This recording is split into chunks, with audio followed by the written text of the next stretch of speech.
கொடுத்தவர்கள் அத்துணை பேரும் மீண்டும் மீண்டும் கொடுப்பவர்களாக இருப்பதற்கான ஒரே காரணம், கொடுப்பவர்களுக்கு 1000 மடங்கு பெருமான் பொழிவதனால்.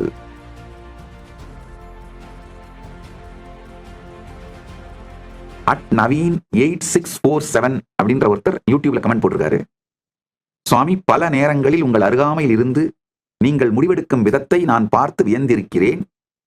பல பேர் உங்களிடம் வந்து கைலாசவாசி ஆகலாமா, ஆசிரமவாசி ஆகலாமா, வேண்டாமா, 2 மனமாக இருக்கிறது சுவாமி, என்ன செய்யட்டும் என்று கேட்டால் கைலாசவாசி ஆகிவிடு என்று சொல்கிறீர்கள். ஆனால் பெரிய நன்கொடை கொடுக்க வேண்டும், கொடுக்கலாமா வேண்டாமா, 2 மனமாக இருக்கிறேன், என்ன முடிவெடுக்கட்டும் என்று கேட்டால் வேண்டாம் என்று சொல்லுகிறீர்கள். ஒருவர் நன்கொடை கொடுக்க வந்தால் உடனே அதை ஏற்றுக்கொள்வதும், ஒருவர் நம்முடன் இருக்கப் போவதில்லை என்று தெரிந்தால் அவர் மீது செலவழிக்காமல் இருப்பதே புத்திசாலித்தனம். கைலாசாவிற்கும் அதுதான் நல்லது. ஆனால் நீங்கள் ஏன் இந்த மாறுபட்ட முடிவுகளை எடுக்கிறீர்கள்? உங்கள் முடிவுகளை நான் புரிந்து கொள்ளவே முடியவில்லை.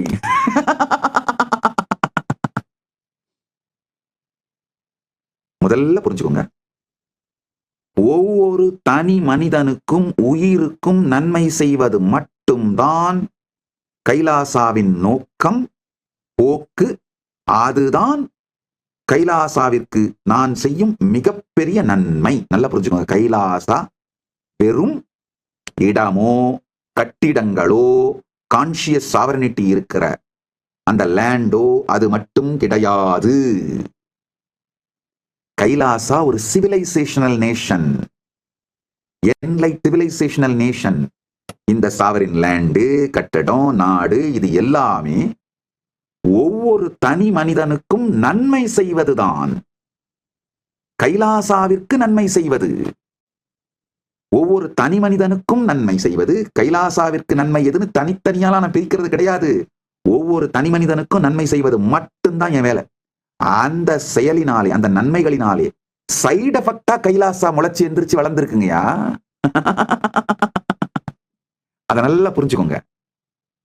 இப்ப நீங்க கேட்கிற கேள்விக்கு பதில் சொல்ற புரிஞ்சுக்கோங்க. அதாவது, ஒருத்தர் ஆதீனவாசி ஆகலாமா, கைலாசவாசி ஆகலாமா, வேணாமா, 2 மனமா இருக்கு, என்ன செய்யட்டும் வந்து கேட்டா நான் உடனே கைலாசவாசி ஆகிடுன்னு சொல்லுவேன். காரணம் என்னன்னா, அவர் ஒரு 6 மாசம் கழிச்சு, 1 வருஷம் கழிச்சு இங்க இருக்க விருப்பம் இல்லை, ஏதோ காரணத்தால போதும் அப்படின்னு நினைச்சு வெளியில போனார்னா அவருக்கு எந்த நஷ்டமும் இல்லை, எல்லா லாபம் தான். காரணம் என்னன்னா, இங்க அவர் இருந்த 6 மாசம் 1 வருஷம் தினந்தோறும் கட்டாயமா காலையில யோகா பண்ணி ஆகணும், தினந்தோறும் கட்டாயமா காலையில சிவபூஜை பண்ணி ஆகணும், தினந்தோறும் இந்த ஞான சத்தியங்களை கேட்டாகணும்.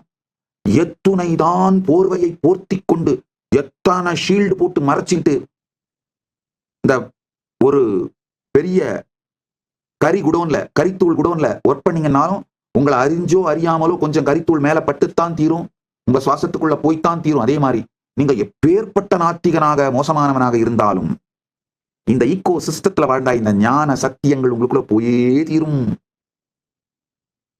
நீங்க எப்பேற்பட்ட முகத்தை மூடி என்னென்னலாம் பண்ணிட்டு சந்தனம் அரைச்சாலும், சந்தன காட்டுக்குள்ளே இருந்தாலும், உங்களை அறியாமல் அந்த சந்தனத்தோட ஸ்மெல், சந்தன காட்டோட அந்த நன்மை உங்களுக்குள்ள போய்த்தான் தீரும். அதே மாதிரி நீங்க கைலாசத்துல இருக்கிற கைலாசவாசியா ஆசிரமவாசியா இருக்கிற அந்த 6 மாசமோ 1 வருஷமோ அந்த காலகட்டத்துல உங்களை அறியாமலேயே இந்த ஈகோ சிஸ்டத்தோட இன்ஃப்ளூயன்ஸ்னால இந்த ஞான சத்தியங்கள் உங்களுக்குள்ள போயே தீரும்.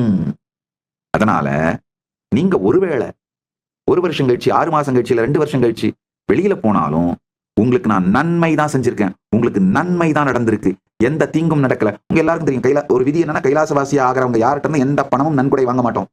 இது விதி. ஏன்னா எப்போது நீங்க திரும்பி போனா அந்த பணம் உங்களுக்கு உங்க வாழ்க்கைக்கு உபயோகமாகணும். அதனாலதான் 2 மனமாக இருந்தாலும் அவருக்கு நல்லதாகத்தான் மாறப்போகிறதுங்கிறதுனால ட்ரை பண்ணி பாரு, வந்துதான் பாரு, ட்ரை பண்ணி பாரு. அதனாலதான் சன்னியாசமே எடுத்த உடனே சன்னியாசம் கொடுக்க மாட்டேன், கிரம பிரம்மச்சரி தான் கொடுப்பேன்.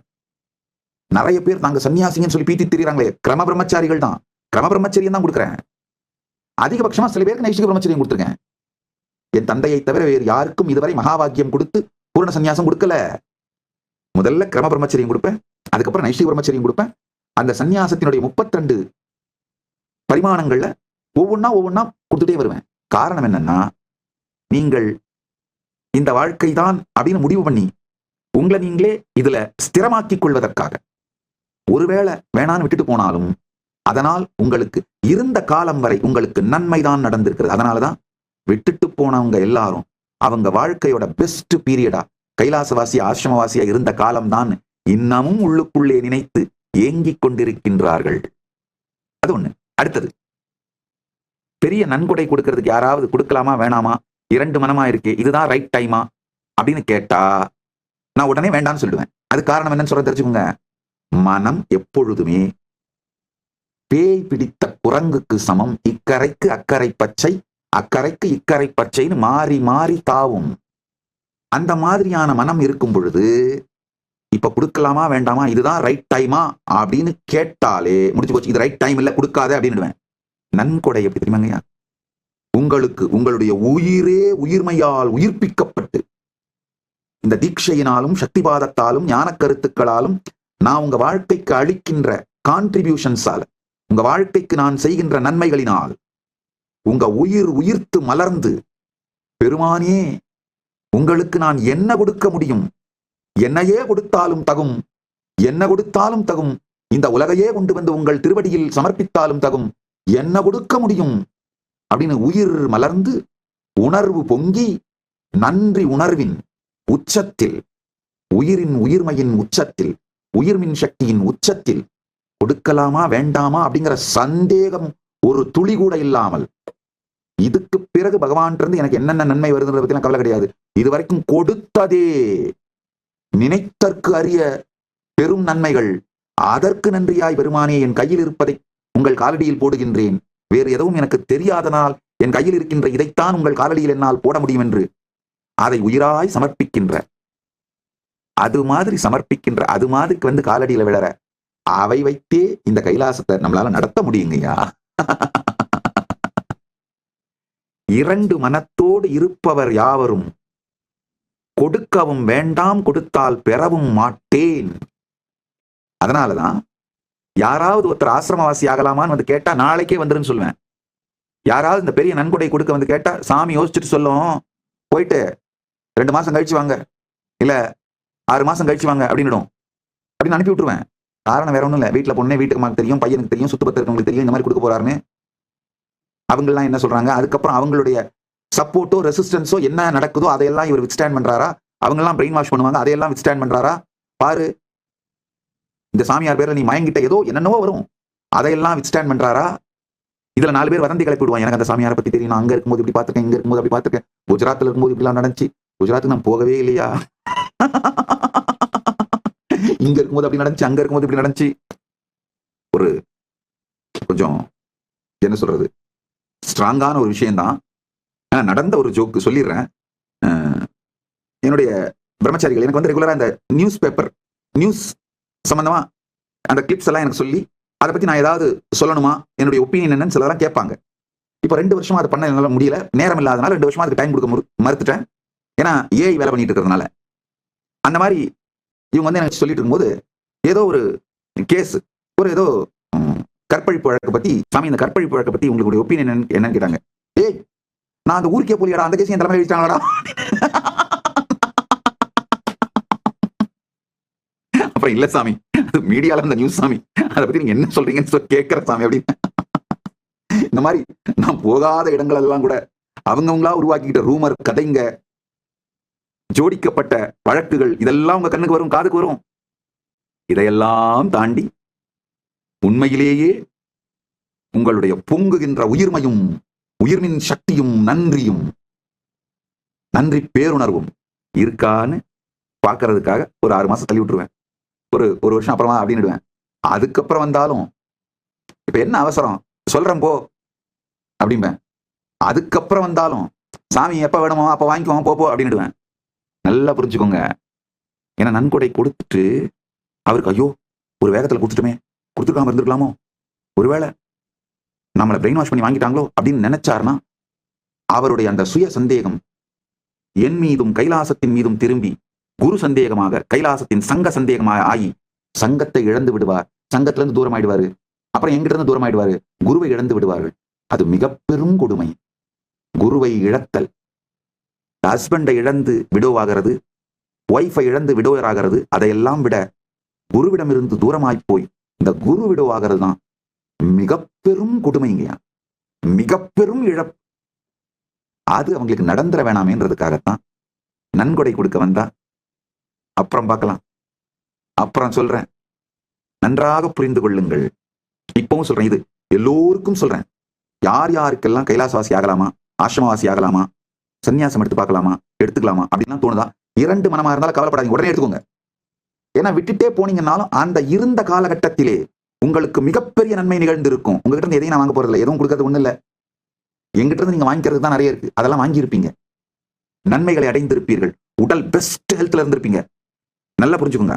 விட்டுட்டு போனவங்க எல்லாருமே ஃபீல் பண்றது என்னன்னா, 1000 ஆகட்டும், ஆசிரமத்துல இருந்த அந்த டைம்ல தான் என் உடம்பு பெஸ்ட் ஹெல்த்ல இருந்தது, என் மனசு பெஸ்ட் நிலையில இருந்தது, உயிர் கான்சியஸ்னஸ் குண்டலினி சக்தி எல்லாமே பெஸ்டா இருந்தது, அது என் வாழ்க்கையோட பெஸ்ட் காலம்பா அப்படின்னு நினைப்பவர்கள், இயங்குபவர்கள் அத்துணை பேரும் இருக்கிறார்கள். விட்டு போன அத்தனை பேரும் வெளியில சொல்ல முடியலனாலும் உள்ள இயங்கிட்டு தான் இருக்காங்க. அதனால ஆசிரமவாசி ஆகணுமா கைலாசவாசி ஆகணுமான்னு உங்களுக்கு 2 மனமா இருந்தா உடனே வந்துருங்க. விட்டுட்டு போனாலும் இருந்தா மிக பெரும் நன்மை, விட்டுட்டு போனாலும் இருந்த காலம் வரை நன்மை. பணம் ஏதாவது நன்கொடை கொடுக்குறது, நிலமோ பணமோ ஏதாவது நன்கொடை கொடுக்கணும்னு நினைக்கிறீங்க, அது 2 மனமா இருக்குன்னா கொடுக்காதீர்கள். இப்பவே தெளிவா சொல்லிடுறேன், கொடுக்காதீர்கள். தெள்ள தெளிவா சொல்லிடுறேன். எப்போ உங்கள் உயிர்மையை உயிர்த்தெழுந்து வெகுண்டெழுந்து வெடித்தெழுந்து உயிர்மின் சக்தி பொங்கி குண்டலினி உச்சந்தலை தாண்டி துவாதசாந்தத்தில் நிறைந்து பேரனுபூதியினால் மலர்ந்து, ஆஹா இத்துணை பெரும் நன்மை செய்த என் குருநாதா உனக்கு நான் என்ன செய்து விட முடியும் என்று உயிரே கரைந்த நன்றி பொங்கி, இதற்கு மேல் நீ எதுவும் செய்து விட வேண்டாம் ஐயா, நீ இதுவரைக்கும் கொடுத்ததற்கே நான் என்ன வேண்டுமானாலும் என் உயிரையும் கொடுக்கலாம், இந்த உலகத்தையே வென்று கொண்டு வந்து உன் திருவடியில் சாய்த்தாலும் உன் திருவடியில் சமர்ப்பித்தாலும் அதற்கு ஈடாகாது என்று பொங்கி பெருகும் பொழுது ஏதாவது கொடுக்கணும்னு நினைச்சா அப்ப சொல்லுங்க. அப்ப நான் சாமி யோசிச்சுட்டு சொல்லும், முடிவு பண்ணிட்டு சொல்லும். அது வரைக்கும் உங்க பேக்கெட்டை டைட்டா பூட்டிக்கிட்டு அமைதியா உட்காந்து உங்க இதயத்தை மட்டும் திறந்து நான் சொல்றதை கேளுங்க போதும். உங்க பேக்கெட்டை திறக்க சொல்லி நான் கேட்கவே இல்லைங்கயா, இதயத்தை மட்டும் திறங்க போதும், அதான் எனக்கு வேணும். அதனால நல்லா புரிஞ்சுக்கோங்க. உங்கள் ஒவ்வொருவருக்கும் தனி மனிதர்களுக்கும் நன்மை செய்வதுதான் கைலாசாவின் நோக்கம், போக்கு. கைலாசாவின் நன்மைன்னு தனியா வேற ஒண்ணும் கிடையாது. உங்கள் அனைவருக்கும் செய்யப்படும் ஞான நன்மைகள், உடல் நல நன்மைகள், மனநல நன்மைகள், சேவைகள், அன்னதானங்கள், மற்ற ஞானதானங்கள், இந்த நன்மைகள் தான் கைலாசா. இதோட சைடு எஃபெக்ட்ல கொஞ்சம் லேண்டு, கட்டடம், இந்த நாடு நடக்குது, உருவாகுது, எக்ஸ்பேண்ட் ஆகுது. ஆனால் உங்களுக்கு தொடர்ந்து செய்யப்படும், தனி மனிதர்கள் ஒவ்வொருவருக்கும் தொடர்ந்து செய்யப்படும் எல்லா நன்மைகளும் தான் கைலாசா. நல்லா புரிஞ்சுக்கோங்க. நான் இவ்வளோ ஃபில்டர் பண்ணி வேணான்னு சொல்லி மறுத்து போஸ்ட்போன் பண்ணி அப்புறம் சொல்லி இவ்வளோ பண்ணியே ஒரு வருஷத்துல ஆவரேஜா 100 கைலாசம் உருவாகுதுங்க. 2025 கடந்த ஆண்டு ஆவரேஜா 100 இடங்கள்ல புது கைலாசங்கள் உருவாகி இருக்கு. அப்படின்னா ஒரு வாரத்துக்கு 2, ஆவரேஜா 4 நாளைக்கு ஒரு கைலாசம். வருஷத்துக்கு 100ன்னா 52 வாரம், ஆவரேஜா வாரத்துக்கு 2, 4 நாளைக்கு 1 உருவாயிட்டே இருக்கு. இது இத்தான டேம் போட்டு ஃபில்டர் பண்ணி அப்புறமா பார்க்கலாம் பொறுமையா பார்க்கலாம்னு சொல்லி அதுக்கப்புறமா அளிக்கப்படுறது. அதனால நல்லா புரிஞ்சுக்கோங்க. பரமசிவ பரம்பொருளே வெளிப்பட்டு இதை நடத்துகின்றார். அவருடைய திருப்பணி அவர் செய்து கொள்ளுகின்றார். யாருக்கு என்ன கொடுக்க வேண்டும் என்றும், யாரிடமிருந்து பெற்றுக்கொள்ள வேண்டும் என்றும், இன்னொன்னு யாருகிட்ட இருந்தாவது வாங்கிட்டார்னா குறைந்தபட்சம் 100 மடங்கு அவருக்கு அதைவிட அதிகமாக பொழிவார். கொடுத்தவர்கள் அத்துணை பேரும் மீண்டும் மீண்டும் கொடுப்பவர்களாக இருப்பதற்கான ஒரே காரணம், கொடுப்பவர்களுக்கு 1000 மடங்கு பெருமான் பொழிவதனால். அதனாலதாங்க கைலாசம் நடந்துகிட்டே இருக்கு. நல்லா புரிஞ்சுக்கோங்க. நம்முடைய டோனர்ஸ் லிஸ்ட் இதெல்லாம் பப்ளிக் இன்ஃபர்மேஷன் போய் பாருங்க. எல்லாம் அந்தந்த நாட்டோட income tax department government submit பண்றோம். அதெல்லாம் பப்ளிக் இன்ஃபர்மேஷன் தான், போய் பாருங்க. சின்ன ரசீதா இருந்தாலும் பெரிய ரசீதா இருந்தாலும் சரி, ஒரு 1000 ரூபாய் நன்கொடை கொடுத்து ரசீது வாங்கினவரா இருந்தாலும் இல்ல 1 கோடி ரூபாய் நன்கொடை கொடுத்து ரசீது வாங்கினவரா இருந்தாலும் பாத்தீங்கன்னா ரிப்பீட்டடா கொடுத்துட்டு இருப்பாங்க. 1000 ரூபாய் கொடுத்து வரும், 2 மாசத்துக்கு அதே மாதிரி, 1 கோடி ரூபாய் கொடுத்து வரும், 1 வருஷத்துக்கு ஒரு தடவை அதே மாதிரி கொடுத்துட்டே இருப்பார். ஏதாவது ஒரு காரணத்துக்காக. கொடுத்தவர்கள் கொடுக்காமல் விட்டு நிறுத்துவதே இல்லை. இதுதான் பரமசிவ பரம்பொருளின் செல்வம் சர்க்கிள், அந்த வர்ச்சுவஸ் சர்க்கிள், செல்வம் எவ்வாறு அவராலேயே வரவழைக்கப்பட்டு அழிக்கப்பட்டு மீண்டும் மீண்டும் பொழியப்பட்டு வரவழைக்கப்பட்டு நிகழ்கின்றது அப்படிங்கிற சத்தியத்தை அப்படியே சொல்லிட்டேங்க. அவ்வளவுதாங்க. கொடுத்தார்க்கு பொழிகின்றான் பெருமான். அதனால அவங்க என்ன பண்றாங்க, ஆஹா இன்னும் கொடுக்கிறார்கள், பெருமான் இன்னும் பொழிகின்றார், இன்னும் கொடுக்கிறார்கள், இன்னும் பொழிகின்றார், இப்படியே நிகழ்கின்றது. இப்படித்தான் இந்த வெர்ச்சுவஸ் சர்க்கிள்ல தான் கைலாசா எக்கானமி இயங்குது, கைலாசா இயங்குது. அதனால ஒவ்வொரு தனி மனிதனுக்கும் நாங்கள் செய்யும் நன்மைதான் கைலாசா.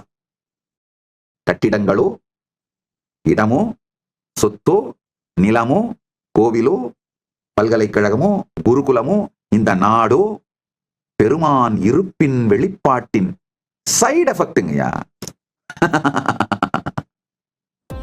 யார் வேண்டுமானாலும் இந்த பரிவிராஜக யாத்திரையில் கலந்து கொள்ளலாம். இன்று துவங்குகின்ற இந்த பரிவிராஜக யாத்திரையில் கலந்து கொள்ள விரும்பும் யார் வேண்டுமானாலும் உங்கள் பெயரை பதிவு செய்து கொண்டு கைலாசா திருவண்ணாமலைக்கு வந்து 1 மாத பயிற்சி, உடல் மன உணர்வு ஆன்மீக பயிற்சியை எடுத்துக்கொண்டு இந்த பரிவிராஜக யாத்திரை குழு எங்கு இருக்கிறார்களோ அங்கு நீங்கள் சென்று இணைந்து கொள்ளலாம். இப்ப உதாரணத்துக்கு இவங்க வந்து இப்ப கிளம்பி நேரடியா நடந்தே பெங்களூர் செல்கிறார்கள். 11ஆம் தேதி என்னுடைய ஜெயந்தி செலிப்ரேஷன் பெங்களூர்ல விடுதி ஆதி கைலாசத்தில் விடுதி ஆதீனத்திலே கொண்டாடிவிட்டு அங்கிருந்து மற்ற மிகப்பெரிய ஆன்மீக ஸ்தலங்கள் தர்மஸ்தலா மற்ற மிகப்பெரிய ஆன்மீக ஸ்பிரிச்சுவல் ஈகோ சிஸ்டம்ஸ் எல்லாம் போய் எக்ஸ்ப்ளோர் பண்ண போறாங்க. நீங்க ஒருவேளை அடுத்த மாசம் ஜாயின் பண்ணணும்னு நினைச்சீங்கன்னா கூட வந்து பரமசிவசேனா நிகழ்ச்சி கைலாசா திருவண்ணாமலையில கலந்துக்கிட்டு அந்த நேரத்துல நீங்க ஜாயின் பண்ண நேரம் பிப்ரவரியோ இல்ல மார்ச்சோ ஏதோ ஒரு நேரத்துல இந்த பரிவிராஜக பரமசிவசேனை குரூப் மக்கள் எங்க இருக்காங்களோ அந்த இடத்துக்கு நீங்க நேரடியா போய் கலந்துக்கலாம். இது தொடர் யாத்திரையாக நிகழ்ந்து கொண்டிருக்கும். எல்லாரும் வந்து 1 வருஷம் பார்ட்டிசிபேட் பண்ணிப்பீங்க. 1 வருஷம் முடிச்சுட்டு நீங்க போறதுனா போகலாம், அது உங்க விருப்பம். ஆனா இது தொடர் யாத்திரையா நடந்துகிட்டு இருக்கும். அடுத்தடுத்த பேட்ச் வந்து கலந்துகிட்டே இருப்பாங்க. இது நடந்துகிட்டே இருக்க போகுது. இன்று துவங்கும் என்றும் முடியாத பரிவிராஜக யாத்திரை துவங்குகின்றது.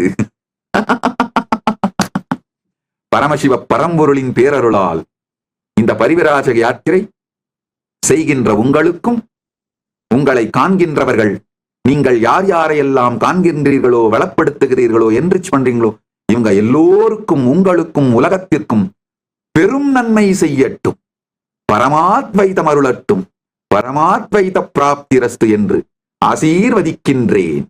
ஆனந்தமாக இருங்கள்.